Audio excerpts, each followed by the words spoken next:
નમસ્કાર વેપારી મિત્રો અને ખેડૂત મિત્રો, મંતવ્ય સીડ્સ ગાંધીનગર તરફથી હું રવિ લાડુમોર આપ સર્વનું હાર્દિક સ્વાગત કરું છું. આજે આપણે સુરત જિલ્લાના ઓલપાડ તાલુકાના પિંજરત ગામે આવ્યા છીએ. ત્યાં આપણી સાથે પ્રગતિશીલ અને યુવાન એવા આપના ડિસ્ટ્રીબ્યુટર ખેડૂત મિત્રો એગ્રો એજન્સી પિંજરત. પહેલા તો દર્શક મિત્રોને આપનો પૂરો પરિચય આપો. મારું નામ ભાવેશભાઈ પટેલ, એગ્રોનું નામ ખેડૂત મિત્ર એગ્રો એજન્સી પિંજરત. બરોબર. તો ભાવેશભાઈ, તમે મંતવ્ય સીડ્સની કઈ કઈ વેરાયટી વેચો છો?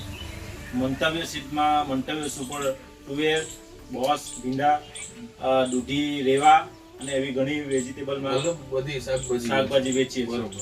તો તમે ગઈ સિઝનમાં આપણી મંતવ્યની રેવા દૂધીનું વાવેતર કરાવેલું, તો તમને આ વેરાયટીના રિવ્યુ કેવા લાગ્યા? રેવા દૂધી ઘણી સારી છે અને ઘણા એવા ખેડૂત માંગવા પણ આવે છે. બરોબર. અને 30 થી 32 દિવસમાં આના ફૂલ આવી જાય છે અને 40, 45 થી 45 દિવસોમાં તો બજારમાં વેચવા લાયક પણ થઈ જાય છે અને ક્વોલિટી બી એક નંબર છે.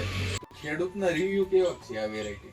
ખરેખર ખેડૂત તો ખુશ થયો જ છે અને સાથે સાથે બીજાને પણ બનાવવા માટે આગ્રહ કરે છે. બરોબર. તો આ અન્ય વેરાયટી કરતા આ વેરાયટી કેમ અલગ લાગે? વેરાયટી ઘણી સારી છે અને એકદમ માપની બજારમાં માપનું ફળ આવે છે અને બજારમાં વેચવા લાયક છે. બરોબર. તો મિત્રો, તમે જે ભાવેશભાઈ માહિતી આપી તે તમે સાંભળી.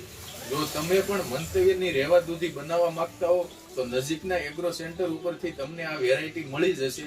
વસ્તુ